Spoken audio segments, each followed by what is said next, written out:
السلام علیکم ورحمۃ اللہ وبرکاتہ۔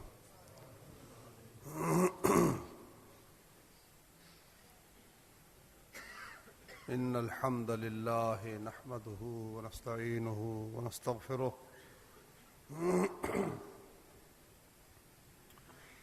ونعوذ باللہ من شرور انفسنا ومن سیئات اعمالنا، من يهده الله فلا مضل له ومن يضلل فلا هادي له، وأشهد أن لا إله إلا الله وحده لا شريك له، وأشهد أن محمدًا عبده ورسوله، أما بعد فأعوذ بالله السميع العليم من الشيطان الرجيم من همزه ونفخه ونفثه۔ يا أيها الرسول بلغ ما أنزل إليك من ربك وإن لم تفعل فما بلغت رسالته والله يعصمك من الناس إن الله لا يهدي القوم الكافرين۔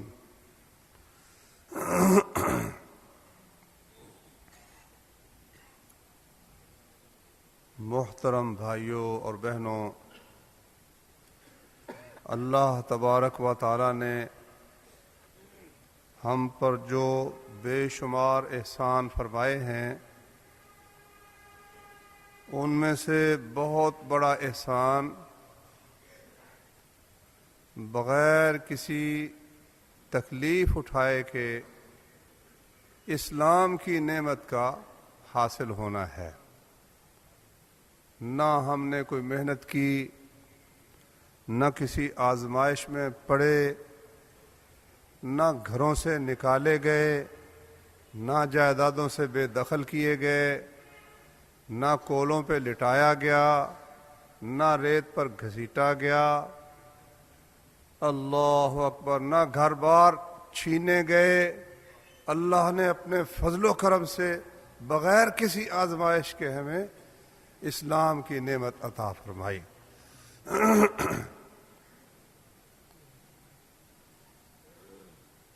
تو یہ نعمت ایسی عجیب نعمت ہے کہ کوئی مشرک شخص، کوئی کافر شخص اس کی قدر پہچان ہی نہیں سکتا۔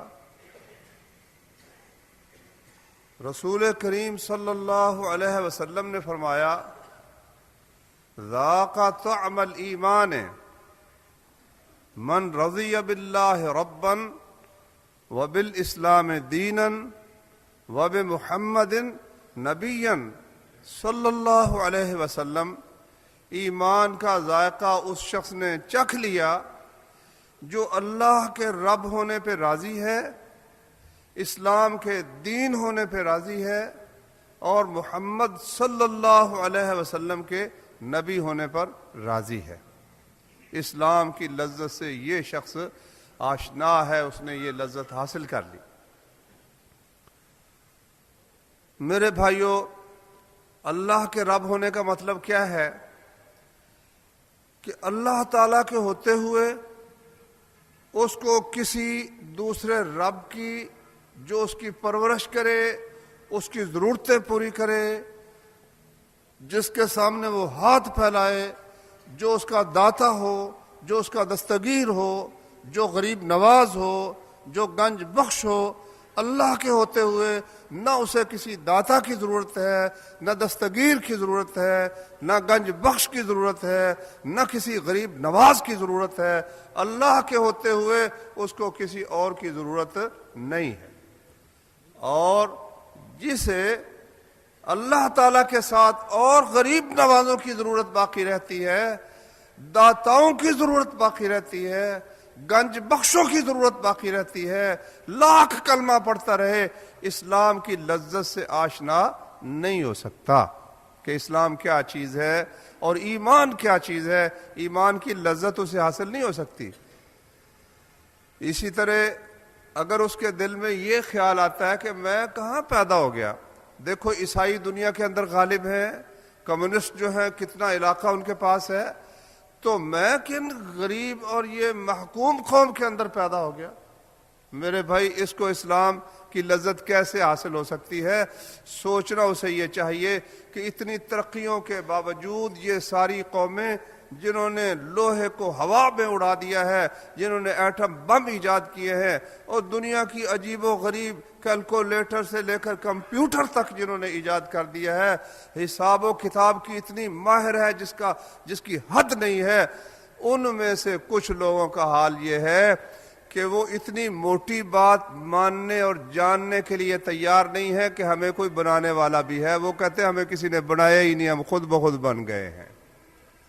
لو بتاؤ ان کی عقل کا ماتم کیا جائے یا نہ کیا جائے، لاکھ وہ کمپیوٹر بنا لیں، لاکھ وہ ترقی کر لیں، لیکن چھوٹی سے چھوٹی چیز جب بنانے والے کے بغیر نہیں بنتی تو انسان اور یہ ساری کائنات بنانے والے کے بغیر بن گئی، یہ کس طرح ہو سکتا ہے؟ پھر اس سے آگے بڑھو تو دوسری قوم آ گئی، وہ کہتے ہیں کہ ایک مسیح ہے، ایک اس کی ماں ہے، ایک روح القدس ہے، یہ تین ہیں مگر یہ در حقیقت ایک ہی ہے۔ ان کو اتنے حساب کے باوجود اتنا موٹا حساب سمجھ نہیں آیا کہ ایک اور ایک اور ایک یہ تین ہوتے ہیں۔ وہ کہتے نہیں ایک اور ایک اور ایک کیا ہوتا ہے؟ ایک ہی ہوتا ہے۔ لو اتنی دھاندلی اللہ کے متعلق، اس قدر دھاندلی، اسی لیے اللہ تعالیٰ قرآن میں کہتا ہے یعلمون ظاہرا من الحیات الدنیا وہم عن الآخرۃ ہم غافلون۔ یہ کافر لوگ دنیا کے کاروبار کو تو بہت اچھی طرح جانتے ہیں، دنیا کی زندگی کو، مگر آخرت کے متعلق ان کو کچھ بھی پتہ نہیں، بالکل غافل ہیں۔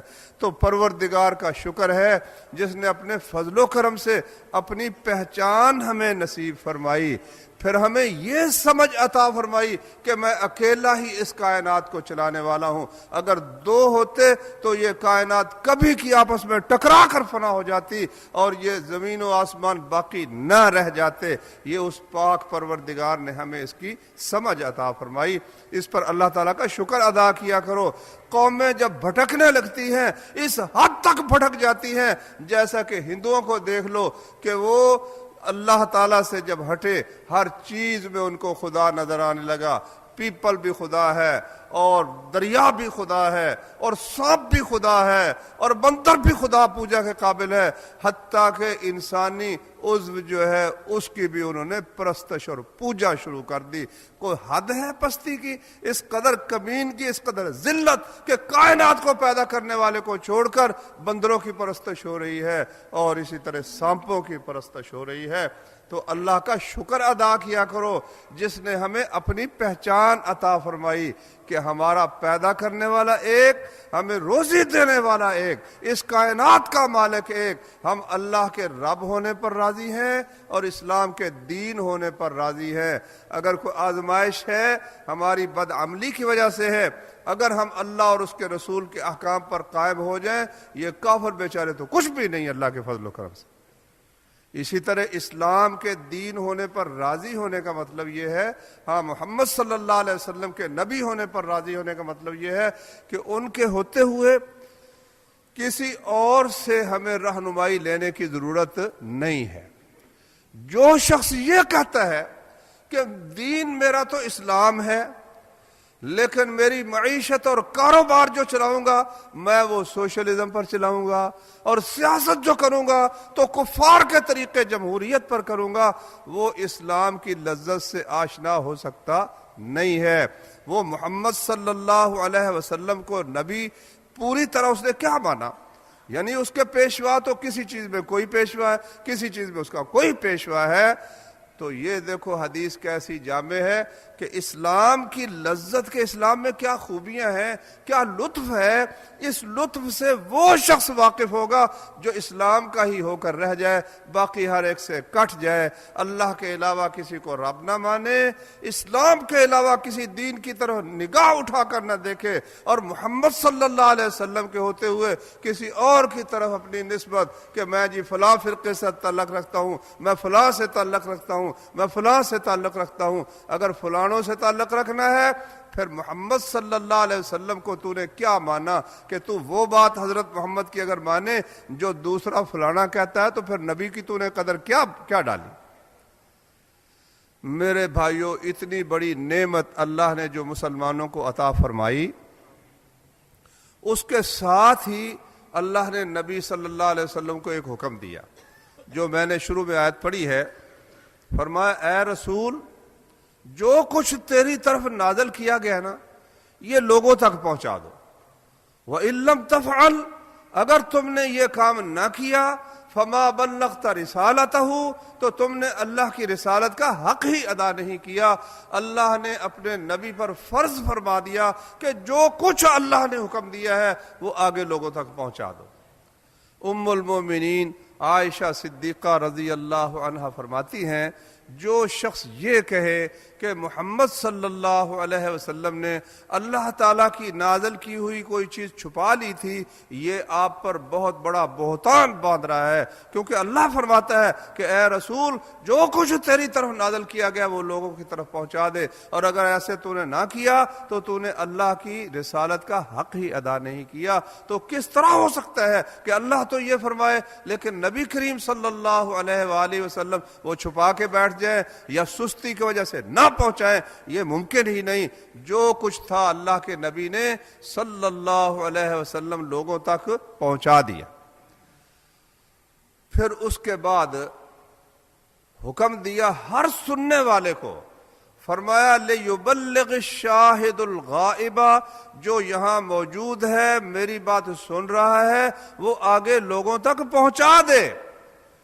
سمجھا بھی یہ گیا ہے کہ دین کی بات آگے پہنچانا یہ صرف مولوی صاحب کا کام ہے، خطیب صاحب کا کام ہے، جو ممبر و محراب کا وارث ہے اس کا کام ہے۔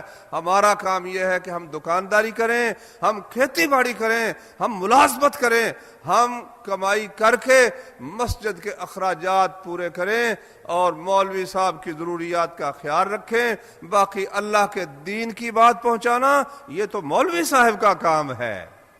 نہیں میرے بھائی، اللہ نے فرمایا، اللہ کے رسول صلی اللہ علیہ وسلم نے فرمایا کہ جو شخص میری بات سنے، بلغوا عنی ولو آیتن، ایک آیت بھی اگر مجھ سے سنتے ہو تو اسے آگے پہنچا دو۔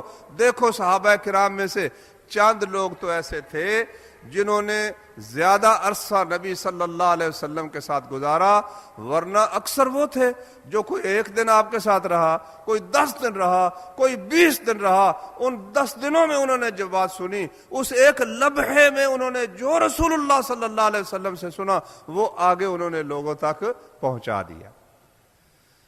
تو میرے بھائیوں، یہ آگے لوگوں تک پہنچانے والی بات ذرا میری بات توجہ سے سننا کہ یہ کس قدر برکت والی، کس قدر فضیلت والی بات ہے۔ حالانکہ یہ ہر مسلم پر فرض ہے، لیکن فرض کی ادائیگی اللہ کو بہت محبوب ہے۔ جتنے مرضی تم نفل ادا کرتے رہو فرض کے مقابلے کو نہیں پہنچ سکتے۔ فرض کی ادائیگی اللہ تعالیٰ کو سب سے زیادہ محبوب ہے۔ یہ خود رسول اللہ صلی اللہ علیہ وسلم کا فرمان ہے کہ اللہ فرماتے ہیں میرا بندہ جس قدر فرض کی ادائیگی کے ساتھ میرا قرب حاصل کرتا ہے کسی اور کے ساتھ اتنا میرا قرب حاصل کر سکتا نہیں۔ تو میرے بھائیوں، اب اس کی فضیلت سنو۔ فضیلت اس کی یہ ہے کہ جس شخص کے آگے دین پہنچانے کی وجہ سے، کسی کو دعوت دینے کی وجہ سے، کسی کو تعلیم دینے کی وجہ سے، اللہ کے رسول صلی اللہ علیہ وسلم کی بات پہنچانے کی وجہ سے کسی دوسرے کو توفیق مل جائے وہ نیکی کا کام کرنے کی، وہ جتنی نیکیاں کرے گا اس کو مفت میں وہ ثواب مل جائے گا۔ دیکھو میں آپ کو مثال بتاتا ہوں۔ حدیث میں آتا ہے، یہ بھائی جو سوئے ہوئے نا تھوڑا سا ہے وقت تو ان کو جگا دو، جو آپ کے دائیں بائیں ہیں تو تھوڑا سا جاگ جاؤ، انشاءاللہ فائدہ ہوگا۔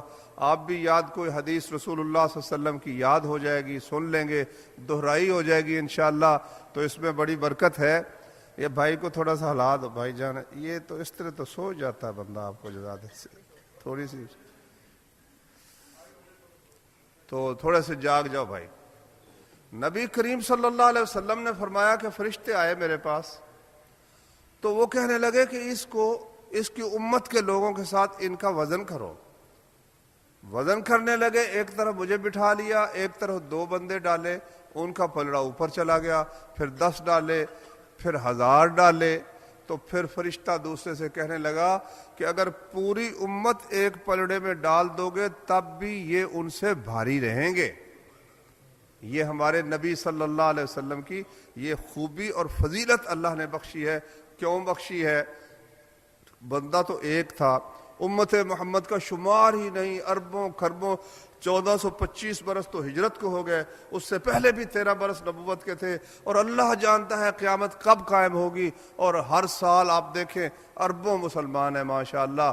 تو اتنے مسلمان ہونے، اتنے عمل اکیلے حضرت محمد صلی اللہ علیہ وسلم تو نہیں کر سکتے، اکیلا بندہ کتنا کو عمل کر لے گا، لیکن جتنے عمل بھی امت محمد کر رہی ہے صلی اللہ علیہ وسلم، وہ سب کا ثواب آپ کو خود بخود پہنچ رہا ہے۔ کیوں پہنچ رہا ہے؟ اس لیے کہ آپ نے لوگوں کو یہ رستہ بتایا، اور آپ فرماتے ہیں من دل علی خیر فلہ مثل اجر فاعلہ، جو شخص کسی خیر کے رستے کی طرف رہنمائی کر دیتا ہے، کسی کو بھلائی کے رستے پر چلا دیتا ہے، اس کے کہنے سے وہ جتنی نیکیاں کرے گا ان کا ثواب ان کو بھی ملے گا اور اس کو خود بخود مل جائے گا۔ اب کئی لوگ کیا کرتے ہیں، وہ دیگے پکا کر نبی کی ارواح کو پہنچاتے ہیں۔ بھائی تم ذرا غور تو کرو کہ تمہارے ارواح کو پہنچانے کی ضرورت کیا ہے؟ تم پہنچاؤ یا نہ پہنچاؤ، تم جو صدقہ کرتے ہو، جو زکوٰۃ دیتے ہو، جو حج کرتے ہو، جو نماز پڑھتے ہو، جو جہاد کرتے ہو، جو عمل کرتے ہو، نبی صلی اللہ علیہ وسلم کو تو اس کا ثواب خود بخود پہنچ رہا ہے، تمہیں بلٹی کرنے کی ضرورت کیا ہے؟ کوئی ضرورت نہیں ہے۔ یہ عقل کی خامی ہے جو یہ لوگ یہ طریقہ اختیار کرتے ہیں۔ اسی لیے آپ دیکھیں گے کسی ایک صحابی نے بھی ثواب نبی کی روح کو بلٹی کرنے کا یہ طریقہ اختیار نہیں کیا، کیونکہ انہیں ثواب خود بخود پہنچ جاتا ہے۔ تو میرے بھائیوں، اس کے بعد صحابہ کرام تھے، نبی صلی اللہ علیہ وسلم نے یہ جو دین پہنچایا ہے نا، اس کے پھر 2 طریقے ہیں۔ ایک تو زبان کے ساتھ پہنچایا، قرآن پہنچایا، اللہ کی وحی پہنچائی، اللہ کے حکم لوگوں کو بتائے، زبان کے ساتھ بتائے، لیکن زبان کے ساتھ 13 برس تک کھپنے کے باوجود، نہایت میٹھی زبان ہونے کے باوجود، خلق عظیم کا مالک ہونے کے باوجود 13 برس میں 100 کے قریب بندے مسلمان ہوئے۔ کیوں؟ اس لیے کہ آگے سے مزاحمت بڑی شدید تھی، ماننے کے باوجود، جاننے کے باوجود کہ محمد صلی اللہ علیہ وسلم نے ساری زندگی میں کبھی جھوٹ نہیں بولا، ان کی بات غلط نہیں ہو سکتی، اس ساری بات کے باوجود وہ کہتے تھے کہ ہم پھر نیچے کس طرح لگ جائیں، ہماری سرداری باقی نہیں رہتی، اس لیے ہم ان کے ہاتھ پر بیعت کرنے کے لیے تیار نہیں ہیں۔ پھر وہ جو 100 بندہ بھی تھا، ان پر کون سی آفت ہے جو نہیں آئی، ان کو کوئلوں پر لٹایا گیا، ایک ٹانگ ایک اونٹ کے ساتھ، دوسری ٹانگ دوسرے اونٹ کے ساتھ باندھ کر 2 ٹکڑوں میں ان کو چیر دیا گیا۔ میرے بھائیوں، وہ لوگ تو پہاڑوں سے بھی اونچے ارادے اور عزم اور ہمت والے لوگ تھے۔ بعد کے لوگ اس ہمت کے جو ہیں، بعد کے لوگ نہیں تھے، بڑی شان والے، بڑی ہمت والے یہ پہلے لوگ تھے۔ لیکن اب نبی صلی اللہ علیہ وسلم اس 100 پر ہی بیٹھے رہتے۔ اللہ نے جب آپ کے قتل کا ارادہ ہو گیا کہ آپ کو شہید کر دیا جائے، فرمایا نکلو اے میرے پیارے، یہ اب آپ کے رہنے کی جگہ نہیں ہے۔ رات کے اندھیرے میں نبی صلی اللہ علیہ وسلم نکلے، مدینہ شریف میں چلے گئے، پھر تلوار چلی۔ فرمایا نبی کریم صلی اللہ علیہ وسلم نے بعثت بالسیف بین یدی الساعہ، قیامت سے پہلے اللہ نے مجھے قرآن کے ساتھ ساتھ تلوار دے کے بھیجا ہے کہ قرآن کے ساتھ لوگوں کو رہنمائی کرو، اور راستے میں جو رو آتا ہے اس کو ہٹاتے چلے جاؤ، جس گردن میں سریہ ہے اس کو کاٹتے چلے جاؤ۔ اللہ تبارک و تعالیٰ کی طرف سے یہ حکم ہوا۔ اب اسلام کو جب قوت ملی تو دیکھو کس طرح بڑھتا ہے۔ بدر میں 313 ہیں، پھر فیصلہ ہوتا ہے کہ یہ 313 1000 پر غالب ہوں گے، پھر آگے احد میں 1000 ہو جاتے ہیں، اور صلح حدیبیہ کے موقع پر 1400 ہو جاتے ہیں 6 ہجری میں۔ اب 2 سال صلح ہو گئی، 2 سال کا عرصہ مشرکین نے گزارا صلح کا، پھر انہوں نے صلح کا معاہدہ توڑ دیا۔ ان 2 سالوں میں جب انہوں نے معاہدہ توڑا، نبی کریم صلی اللہ علیہ وسلم 10,000 کا لشکر لے کر مدینے پر حملہ آور ہوئے۔ یہ 2 سال کی کمائی دیکھ لو، وہ 13 سال کی کمائی دیکھ لو، یہ 2 سال کی کمائی دیکھ لو. اور جب مکہ فتح ہوا، اس فتح کے بعد جو اللہ فرماتا ہے اذا جاء نصر اللہ والفتح وَرَأَيْتَ النَّاسَ يَدْخُلُونَ فِي دِينِ اللَّهِ أَفْوَاجًا، جب اللہ کی نصرت و فتح آ گئی اور تو دیکھے گا کہ لوگ اللہ کے دین میں فوجیں کی فوجیں داخل ہو رہے ہیں. 10,000 کی فوج آئی تھی، آگے اطلاع آئی کہ طائف کے اندر ثقیف اور حوازن قبیلے کے لوگ مایوس ہو کر کہ اب ہر طرف محمد صلی اللہ علیہ وسلم نے فتح حاصل کر لی ہے، اب باری ہماری ہے، کیوں نہ ہم خود پہلے پیش قدمی کر کے لڑیں. انہوں نے سارے جنگی مرد اکٹھے کر لیے ہیں، عورتیں بچے ساتھ لے لیے ہیں اور مال مویشی بھی لے لیے ہیں کہ کسی کو وہاں سے بھاگنے کا خیال تک پیدا نہ ہو. فرمایا ٹھیک ہے چلو نکلو اللہ کے راستے میں. مکے میں آئے تھے تو کتنے تھے؟ 10,000. جب مکے سے طائف کی طرف نکلے تھوڑے سے عرصے، تھوڑے سے وقت میں تو کتنی فوج بن گئی میرے بھائی؟ 12,000. یہ 2,000 کہاں سے آ گئے؟ یہ مکے کے کافر تھے جن کو اللہ نے ایمان کی توفیق عطا فرما دی. اور اس کے ساتھ اللہ نے فرمایا کہ اے میرے نبی، اب یہ جو دین ہے نا یہ آپ نے ساری دنیا تک پہنچانا ہے. امرت ان اقاتل الناس، فرمایا مجھے حکم دیا گیا ہے کہ میں لوگوں سے اس وقت تک لڑوں حتیٰ یشہدوا اللہ الہ الا اللہ، یہاں تک کہ وہ کلمہ پڑھیں اور نماز قائم کریں اور زکوٰۃ ادا کریں. جب یہ کام کر لیں گے تو انہوں نے اپنے جان اور مال مجھ سے محفوظ کر لیے، مگر اگر کوئی جرم کریں گے اسلام کا حق ہوگا تو وہ الگ بات ہے، اور ان کا معاملہ اللہ کے سپرد ہے. کوئی شخص اوپر سے کلمہ پڑھتا ہے، ہم کہے تو سچا مسلمان نہیں ہے، یہ ہمارا کام نہیں، یہ اس پاک پروردگار کا کام ہے. دلوں کے معاملے کو وہ جانتا ہے، جو کلمہ پڑھے گا، نماز پڑھے گا اور زکوٰۃ ادا کرے گا ہم اس کو مسلمان سمجھیں. دیکھو بھائیو، پھر اللہ تعالیٰ نے یہ دونوں چیزیں، صحابہ کرام ان کو دین کی پہلے دعوت، بھائی مسلمان ہو جاؤ. مسلمان نہیں ہوتے، ٹھیک ہے، زبردستی بالکل نہیں. اللہ کہتا ہے لا اکراہ فی الدین، ایک بندے کو نہیں اسلام سمجھ آیا زبردستی مسلمان نہیں کرنا. لیکن اب غلبہ کفر کا رہے، مسلمان ماتحت رہے، حکومت کافروں کی ہو، اللہ کو یہ بات گوارا نہیں ہے. اور یہ کہاں ہے؟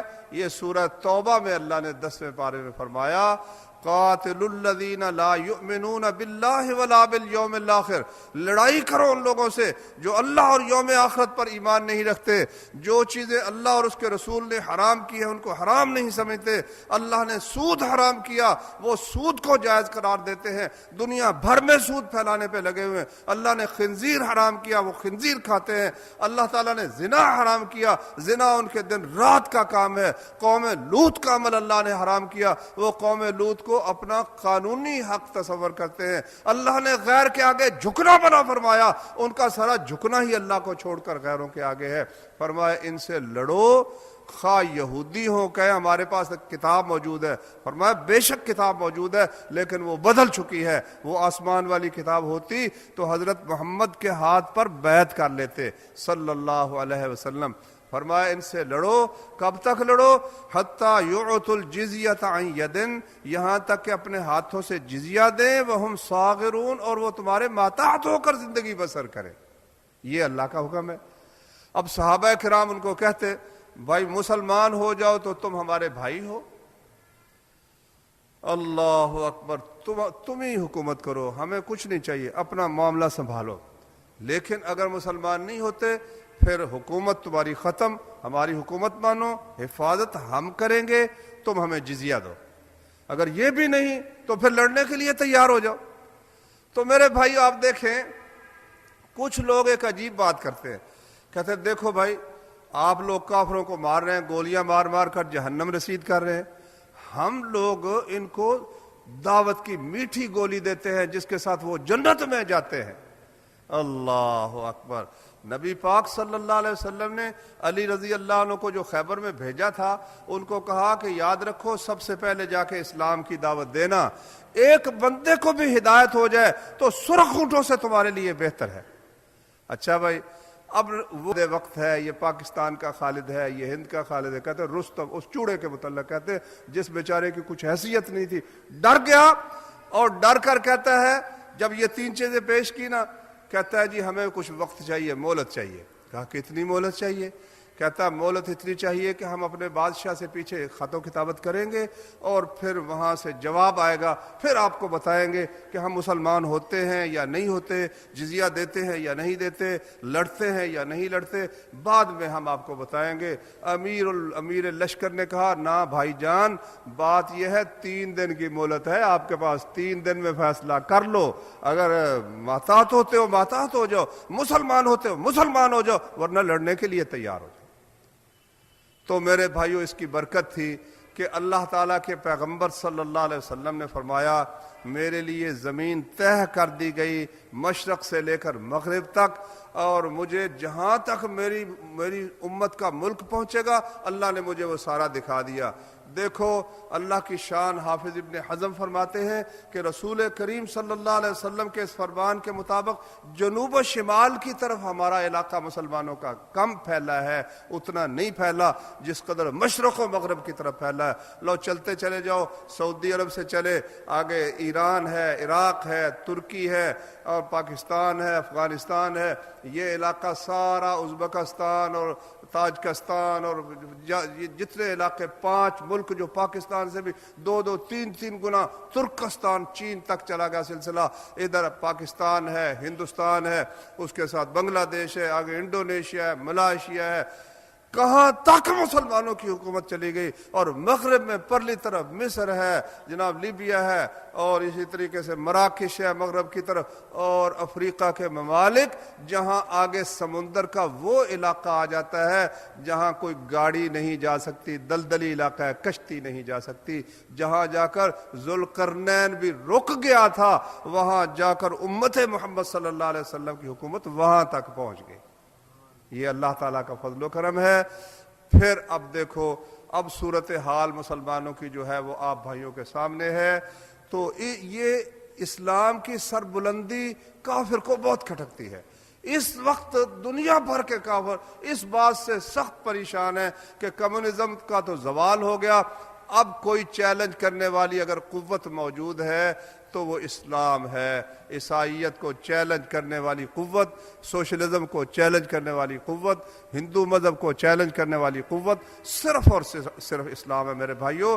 اور یہ اتنا سخت جان ہے، اتنا سخت جان ہے کہ بغداد ابھی ایک دفعہ ہی برباد نہیں ہوا، پہلے بھی ہلاکو خان نے برباد کیا تھا اس کو، اور لاکھوں مسلمان تہ کر دیے تھے۔ حکومت اس کے پوتے کی تھی اور وہ پکا بے ایمان کافر تھا، لیکن جب اس نے قرآن کا مطالعہ کیا تو اس کا پوترا الحمدللہ مسلمان ہو گیا۔ اقبال نے کہا ہے عیاں یورش تاتار کے افسانے سے، پاسباں مل گئے کعبے کو صنم خانے سے۔ تو اب ان کو یہ فکر ہے کہ یہ چیز آگے بڑھے گی، جہاں خالص اسلام نافذ ہوتا ہے خطرے کی گھنٹیاں دنیا بھر میں بج جاتی ہیں کہ ایسا امن اطمینان تو دنیا میں کسی کو نصیب ہی نہیں ہے، لوگ اس کی طلب نہ کرنے لگ جائیں۔ افغانستان میں جب امن 6 سال کے اندر، دنیا بھر میں ایسا امن سعودی عرب اور افغانستان کے علاوہ کہیں نہیں، انہوں نے سمجھا اب یہ تو پاکستان میں بھی آ جائے گا، پاکستان سے بڑھ کر یہ تو پھر ہند میں بھی جائے گا، اس کا ابھی سے بندوبست کرو۔ میرے بھائیوں، اس سارا جو کچھ ہو رہا ہے اس کا نشانہ مسلمان ملک ہے، اور اصل نشانہ وہ کیری نے صاف کہہ دیا، بش اس سے بھی خبیث ہے۔ اس نے کہا بش تو بے وقوف ہے، تو عراق اور افغانستان پر تو نے حملہ کیا، یہ سارا سلسلہ اٹھا تو پاکستان اور سعودی عرب سے، اور تو دوسروں کو مار رہا ہے۔ مارنا تو پہلے ان کو چاہیے، مارنا بش نے بھی ہے، مگر وہ کہتا ہے بھائی مارے بغیر اگر یہ میرے ہاتھ میں آ جائیں تو مجھے مارنے کی ضرورت کیا ہے۔ وہ زیادہ خبیث ہے اور زیادہ سیاست کے اوپر لگا ہوا ہے۔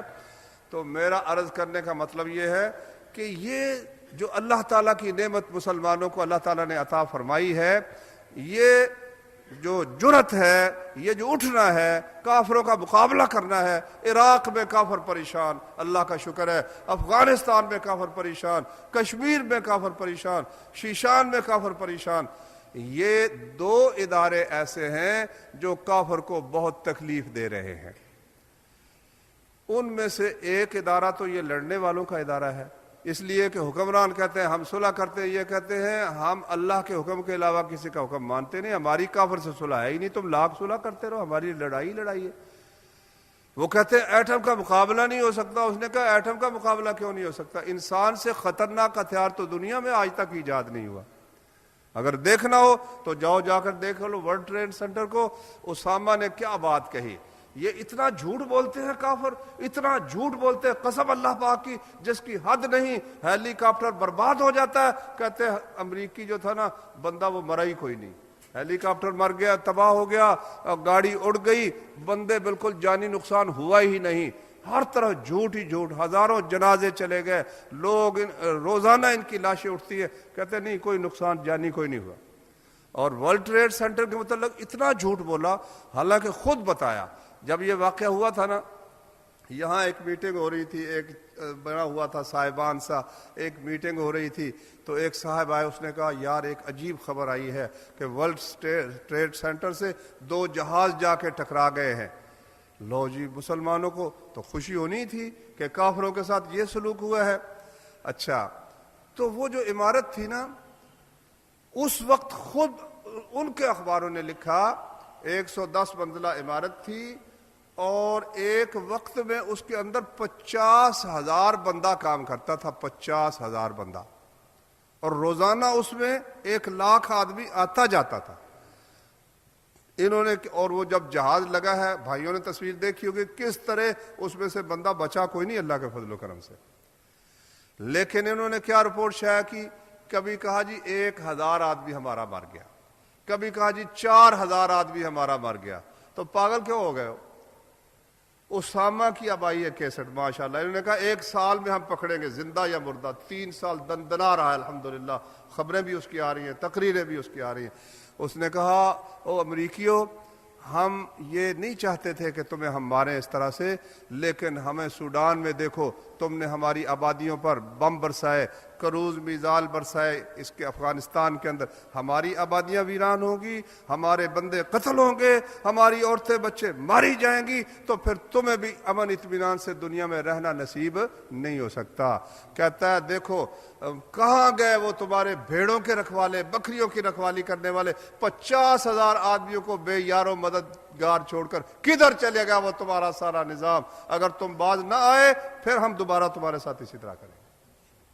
سوچو کون سا ایٹم بم ہے اسامہ کے پاس؟ اس کے پاس تو بیٹھنے کے لیے جگہ بھی کوئی نہیں ہے، لیکن جب کوئی شخص شہادت کے لیے اٹھ کھڑا ہوتا ہے پھر کافر اس کے مقابلے میں، خواہ اس کے پاس ایٹم بم بھی ہونا، وہ بھی نہیں ٹھہر سکتا انشاءاللہ۔ ایک ادارہ تو یہ ہے۔ دوسرا ادارہ وہ ہے جس سے کافر پریشان ہے کہ یہ شہادت کے شوق ان میں پیدا کہاں سے ہوتا ہے۔ پرویز مشرف صاحب بھی چونکہ ان کی زبان بولتے ہیں نا، اس نے تقریر کی، کہتا ہے یہ جو لوگ ہیں نا جہادی، یہ لوگوں کا نا ذہن بناتے ہیں، ان کو ابھارتے ہیں، ان کو کہتے ہیں تمہیں جنت ملے گی۔ لو یہ ایک مسلمان کی زبان ہے، اور مسلمان تو کرتا ہی سب کچھ جنت کے لیے ہے، دنیا میں اس کا رہنا تو ہے ہی بالکل عارضی، جانا ہی جانا ہے، کوئی دنیا میں مجھے رہ کے تو دکھائے، جتنے آئے وہ سب چلے گئے، ہم نے بھی چلے جانا ہے۔ اگر ہماری ہمیشہ کی زندگی اچھی ہو جائے تو اس سے بہتر کون سی چیز ہے کہ ہمیں ہمارا رب اپنے رستے میں قبول فرما لے، تو اس سے بہتر کون سی چیز ہو سکتی ہے۔ دوسرا ادارہ میرے بھائی جس سے ان کو تکلیف وہ یہ ہے، جو لوگوں کو اس پر اٹھاتا ہے، وہ یہ قرآن کریم ہے، رسول اللہ صلی اللہ علیہ وسلم کی حدیث ہے۔ سکول کی تعلیم پڑھ کر ٹھیک ہے، ایف اے ہو جائے، بی اے ہو جائے، ایم اے ہو جائے، ڈاکٹریٹ کر لے، کچھ بھی کر لے، لیکن اس کے دماغ کے اندر کافر کی مشین فٹ ہو رہی ہے، اس نے کاروبار کرنا ہے، اس کو پڑھایا گیا سود کے بغیر تیرا کاروبار چل نہیں سکتا، انشورنس اور جوئے کے بغیر تیرا کاروبار چل نہیں سکتا۔ سیاست پڑھتا ہے تو جمہوریت کی جو دنیا کے ہر ملک کو ٹکڑے ٹکڑے کرتی ہے، اور اسی طرح سے وہ جو معاشرت پڑھتا ہے تو لڑکی لڑکے کے کٹھے رہنے کی، اس کے افسانے بھی وہی، اس کے شعر بھی وہی، اس کی بے حیائی بھی وہی۔ اور جو قرآن و حدیث پڑھتا ہے وہ کہتا ہے نہیں، دنیا بھر کا ایک خلیفہ، اسلام کا ایک پاسبان، ایک اس کے معاون، پیچھے سے پشتی بان ہونا چاہیے، اور تجارت حلال کی ہونی چاہیے، اور معاشرت مرد اور عورت کے علیحدہ علیحدہ، پردہ ہونا چاہیے، باپ کا پتہ ہونا چاہیے۔ امریکی قوم چند آدمیوں کو چھوڑ کر حرام زادہ قوم کا ان کے باپ کی خبر نہیں ہے۔ روس کے صدر نے 10 دن ہوئے، اس نے کہا کہ روس کے اندر تیسرا حصہ حرامی بچوں کا ہے، تیسرا حصہ وہ مانا، جو مانا ہے نا وہ تیسرا حصہ ہے۔ تو آپ خود اندازہ لگا لیں کہ ان کا کیا حال ہے، اور امریکہ میں آپ خود اندازہ لگا لیں کہ وہ تو اس سے بھی بڑھ کر ہے۔ اب کافر کی کوشش مسلمان بھی حرامی ہو جائے، یہ ٹیلی ویژن، یہ بے حیائی کس لیے کہ ان کو ہم پر حسد آتا ہے۔ ان کا باپ ہوتا ہے، ان کا بھائی ہوتا ہے جو سنبھال لیتا ہے، ان کے پوترے سنبھالتے ہیں، بوڑھا ہے کچھ کر نہیں سکتا، اور گھر میں چاروں طرف وہ ایک جھڑکی دیتا ہے، بیٹا جوان ہے طاقت والا وہ سر جھکا لیتا ہے، پوترا ہے وہ منانا آ جاتا ہے، بہو ہے وہ منانے کے لیے آ رہی ہے۔ ایسا شاندار نظام ماشاءاللہ الحمدللہ اللہ کے فضل و کرم سے۔ مائی ہے، مزاج اس کا ہے بڑا تلخ، لیکن بیٹے کی وجہ سے بہو بیچاری سمجھتی ہے اگر میں نے مائی کی جھڑکی نہ صحیح، بیٹا مجھے اس کا طلاق دے دے گا، وہ اس کی ساری سختیاں بھی برداشت کرتی ہے۔ یہ خاندان اللہ کی نعمت کافروں کے پاس باقی نہیں رہ گئی، یہ ہمارے پاس ہے الحمدللہ۔ تو یہ کس سے حاصل ہوتی ہے؟ یہ قرآن و حدیث سے۔ اس لیے اب کافر لوگ اس چشمے کو بند کرنے کی پوری کوشش کر رہے ہیں۔ پاکستان کو کہا کہ سکول کی تعلیم عام کرو، ہم تمہیں $10 ارب، کل اخبار میں لکھا تھا 10 ارب کے کتنے ارب ڈالر دیں گے، سکول کی تعلیم عام کرو تاکہ مدرسے جو ہے نا ان کا سلسلہ ختم ہو۔ اور مدرسوں کو کہتے ہیں یہ دہشت گردی، ان پہ چھاپے مارو۔ اور فہد کے جو بھائی ہے عبداللہ، اس کو کہا کہ یہ دہشت گردی یہاں سے نکلی یعنی جہاد۔ اس نے کہا کیوں؟ اس نے کہا دیکھو قرآن پڑھا جاتا ہے تمہارے سکولوں میں کالجوں میں، اور یہ جو ہے نا قرآن اس خبیث کے لفظ ہے، یہ تشدد پر ابھارتا ہے، تشدد پر۔ کئی لوگ کہتے ہیں نہیں قرآن تو کہتا ہے امن سے رہو، ہاں کہتا ہے امن سے رہو، مگر قرآن کہتا ہے کہ امن تمہیں تب حاصل ہوگا جب کافروں پر غالب ہو کر رہو گے۔ اگر بلی اور بھیڑ بن کر رہو گے پھر تمہارے لیے امن نہیں ہے، پھر امن کافروں کے لیے، تمہارے لیے امن نہیں ہے۔ اس نے کہا اس قرآن کو سکولوں سے نکالو۔ انہوں نے تو خیر علماء کو اکٹھا کر لیا، بندہ دانا تھا، علماء کو جمع کر کے 10,000 عالم جمع کیے، مسئلہ رکھا۔ انہوں نے کہا یہ ہمارا دین ہے۔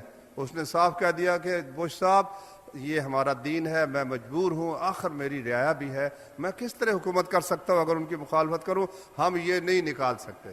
مشرف صاحب نے کہا نکالو، اور زبیدہ جلال کو لگایا ہوا ہے، سورہ توبہ نکال دی ہے اور باقی نکالنے کی فکر میں ہیں۔ لیکن انشاءاللہ ان کا ابا جو انگریز تھا نا، امریکیوں کا ابا 200 سال کوشش کرتا رہا، لیکن اس پاکستان ہندوستان سے قرآن و حدیث کی تعلیم نہیں نکال سکا، کیونکہ ساری مدرسوں کی جائیدادیں چھین کر دولتانوں، ٹیوانوں اور فلانوں کو دے دی، اور ان کے لیے کچھ بھی جب باقی نہ رہا، مسلمانوں نے اپنا فرض سمجھ کر اپنا پیٹ کاٹ کر بھی ان مدرسوں کو الحمدللہ باقی رکھا ہے۔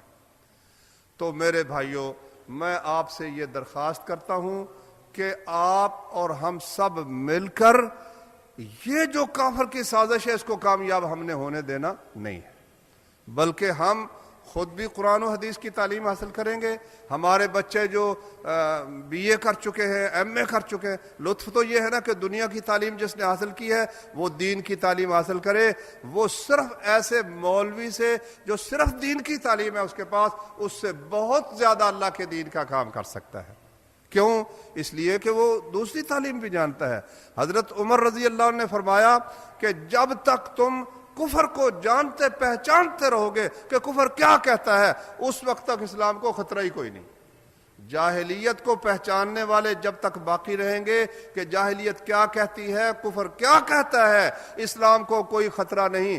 لیکن جب کفر کو جاننے والے مٹ گئے پھر اسلام ایک ایک کڑی کر کے ٹوٹ جائے گا۔ یہ حضرت عمر کا فرمان ہے۔ تو ایسے نوجوان جو BA کر چکے ہیں، MA کر چکے ہیں، وہ اللہ کے دین کی تعلیم حاصل کریں، انشاءاللہ کافر کے سینے میں وہ ایٹم بم سے بھی زیادہ خطرناک ہو کر وار کریں گے اللہ کے فضل و کرم سے۔ اور ہمارے وہ بچے جو مڈل یا میٹرک ہیں، بچپن میں جس طرح ذہن میں بات بیٹھتی آپ سمجھتے ہیں کہ اس طرح پھر بڑے ہو کر نہیں بیٹھتی۔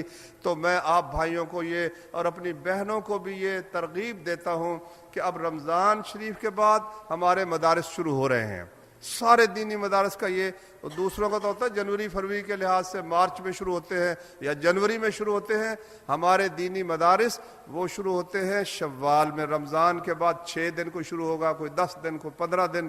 اب یہ وقت ہے کہ آپ اس مبارک مجلس میں ارادہ کریں کہ ہم کم از کم اپنا ایک بچہ، اول تو ہم خود بھی انشاءاللہ العزیز، اگر کوئی شخص 6 سال نہیں دے سکتا وہ 1 سال دے دے، قرآن کا ترجمہ پڑھ لے، کچھ حدیث رسول صلی اللہ علیہ وسلم پڑھ لے، اتنا ہی انشاءاللہ العزیز کافی ہے۔ اور اگر کوئی زیادہ وقت دے سکتا ہے اپنے بچوں کا، تو میں آپ بھائیوں کو اور بہنوں کو دعوت دیتا ہوں کہ مرید کے میں ماشاءاللہ بہت عظیم ادارہ، 1000 سے زیادہ طالب علم وہاں پڑھتے رہے ہیں، اس سال اس سے بھی زیادہ کی توقع ہے۔ اس کے علاوہ پتوں کی میں ہمارا مدرسہ ہے، حویلی لکھا میں ہے، اسی طریقے سے حیدرآباد میں ہے، کراچی میں ہے، کوئٹے میں ہے، کوہاٹ میں ہے، ڈسکے میں ہے، مختلف جگہوں پر۔ مجلہ دعویٰ کے درمیان میں ایک صفحے کے اوپر وہ لکھا تو باریک سا ہے، آپ پڑھیں گے تو جامعۃ الدعوۃ الاسلامیہ کی پوری تفصیل وہاں لکھی ہوئی ہے۔ تو آپ لوگ خود بھی، میں سب سے پہلے ان نوجوانوں کو کہتا ہوں، دیکھو نا، میں نے دیکھا ہے پی ایچ ڈی کرنے کے لیے نا بال سفید ہو جاتے ہیں، پڑھنے کے لیے باہر گئے ہوئے ہیں، بی اے کر چکا ہے، ایم اے بھی کر چکا ہے، پی ایچ ڈی کے لیے جناب علی عمر اپنی جو ہے وہ گنواتا ہی چلا جا رہا ہے، برباد ہی کرتا چلا جا رہا ہے۔ تو اس کو کسی کام میں لگا لو، کوئی 2-4 سال اللہ کی دین کی تعلیم حاصل کرنے کے لیے اپنے آپ کو وقف کر دو، انشاءاللہ العزیز اللہ تعالیٰ آپ کو دنیا میں بھی سعادت عطا کرے گا، آخرت میں بھی خوش قسمتی عطا کرے گا۔ اور جو بچے ہیں ہمارے مڈل میٹرک، وہ ان اگر بی اے ایم اے کرنا ہے، اب کوئی کام ایسا ہے ہی نہیں، یہ صفوں کے پڑھنے والے ایسی محنت کی عادت پڑتی ہے کہ یہ میٹرک ایف اے بی اے ان کے لیے معمولی سا کام ہے، آسانی سے وہ امتحان دے کر پاس کر سکتے ہیں۔ تو میں آپ کو یہ دعوت دیتا ہوں کہ اپنے بچوں کو دین کی تعلیم دیں، اور جو بڑے ہیں وہ جس طرح عراق کے گلی کوچوں میں جنگ ہو رہی ہے اس طرح تیار ہو جائیں۔ اللہ وہ دن نہ لائے جب امریکی کتے اور کافر ہمیں دست بدست یہاں لڑنا پڑے، تو ایسا نہ ہو کہ ہمیں اس وقت پھر پتہ ہی نہ ہو کہ لڑنا کس طرح سے ہے۔ یہ تعلیم حاصل کرنے بھی ہمارے لیے ضروری ہے۔ تو فی الوقت اس کا تو خیر سارا سال رہتا ہے سلسلہ، اور سب بھائیوں کو اس کا نظام بنانا چاہیے۔ اور یہ اس وقت دینی تعلیم شروع ہو رہی ہے، اگر فوراً نہ پہنچ سکے بچے، ہم سارا سال ان کو داخل کر لیتے ہیں۔ کیوں داخل کرتے ہیں یہ بھی میں آپ کو بتا دیتا ہوں۔ بات یہ ہے کہ ہمارا یہ جو نظام ہے جماعت الدعوہ کا، یہ صرف ایک مدرسہ نہیں، جامعۃ الدعوہ یہ ایک تحریک ہے جہاد فی سبیل اللہ اور اسلام کو غالب کرنے کی۔ اب ہمارے مسئول ہر شہر میں ماشاءاللہ ہر بستی میں موجود، ایک نوجوان محنت کر کے اس نے ایک لڑکے کو تیار کیا۔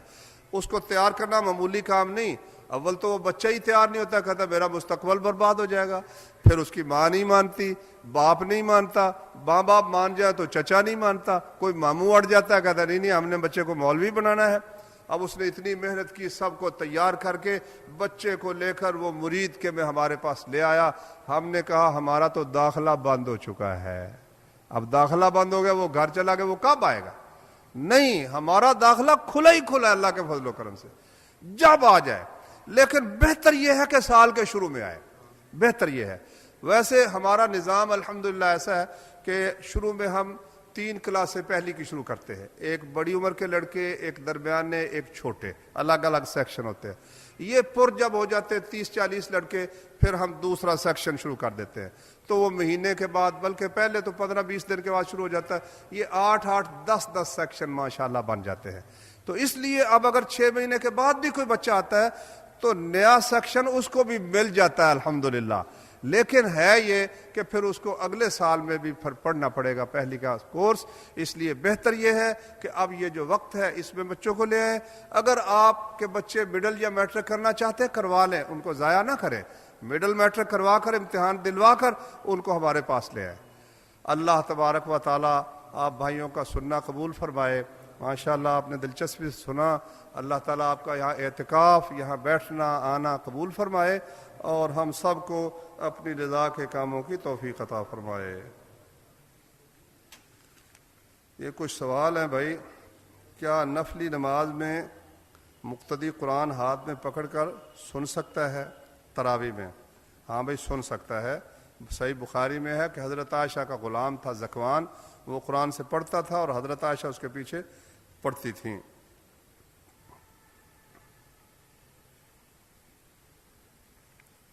میرے بھتیجے کو خون کا کینسر ہے، اس کے لیے دعا کی اپیل کرتا ہوں۔ یا اللہ تو ہمارے اس عزیز کو شفائے کامل عطا فرما۔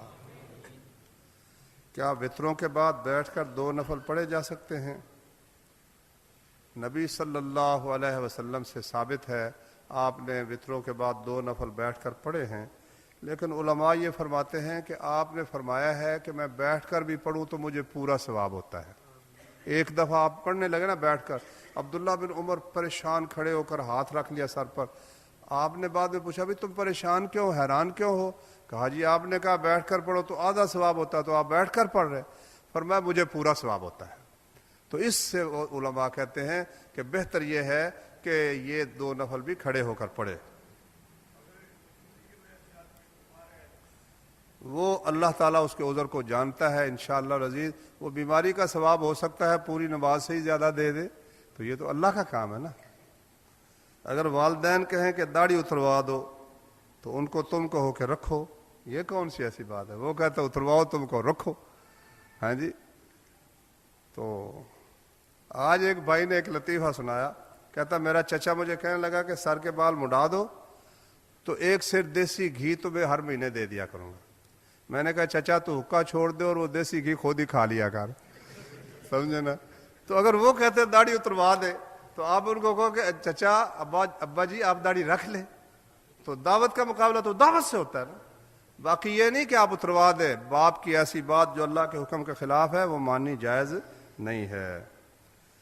سورہ فاتحہ سے پہلے بسم اللہ پڑھنی کیا جائز ہے؟ اگر جائز ہے تو اس مسجد میں کیوں نہیں پڑھی جاتی؟ پڑھی جاتی ہے الحمدللہ، ہم بھی پڑھتے ہیں، لیکن بسم اللہ آہستہ پڑھنی یہ ثابت ہے، اس لیے آہستہ پڑھی جاتی ہے۔ کسی باپ کی موجودگی یعنی زندگی میں بیٹی کا نکاح اس کے بھائی اور ماں کر سکتے ہیں؟ ماں تو کسی صورت عورت ولی نہیں ہو سکتی، بھائی بھی باپ کی موجودگی میں اس کی اجازت سے کر سکتا ہے، لیکن اگر اجازت وہ نہیں دیتا تو پھر صرف ایک صورت ہے کہ باپ جو ہے وہ کسی ضد میں آ کر بچی کا نکاح کرتا ہی نہیں، وہ 30 برس کی ہوگی، وہ کرتا ہے، جو رشتہ آتا ہے اس کو تلکاتا چلا جاتا ہے، اب اس کی ولایت ختم ہے۔ یا وہ کہتا ہے اپنی بچی کا رشتہ کسی مشرک سے کرنا چاہتا ہے، تو پھر بھائی اگر توحید والا ہے تو وہ کسی توحید والے کے ساتھ رشتہ کر دے تو انشاءاللہ جائز ہے۔ اگر کوئی باپ بیٹا ناراض ہوں اور ایک ہی جگہ اعتکاف کر رہے ہو تو کیوں ان کا اعتکاف ہو جائے گا؟ اعتکاف تو انشاءاللہ شاید ہو ہی جائے گا، لیکن وہ جو قبولیت والی بات ہے وہ صلح ہونی چاہیے۔ اللہ تعالیٰ کہتا ہے بھی تم معاف کرو تو میں تمہیں معاف کروں گا، تو ایک دوسرے کو میرے بھائیوں یہ وقت ہے کہ معاف کر دو، غیر مشروط بغیر شرط کے معاف کر دو، اللہ بھی انشاءاللہ بغیر شرط کے معاف کر دے گا۔